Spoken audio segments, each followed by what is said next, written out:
Hi, in this video I will show you how to create 60 seconds Instagram Reels. So this is the new update by the Instagram. Now you can make up to 60-second long Reels on the Instagram. So how you can do it? Simply you have to search for the Play Store and search for the Instagram, and once you will search for it,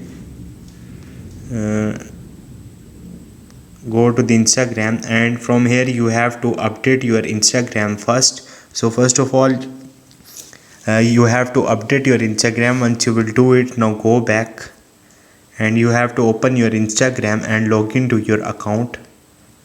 After that, you have to click on your stories from the left top and select the reels.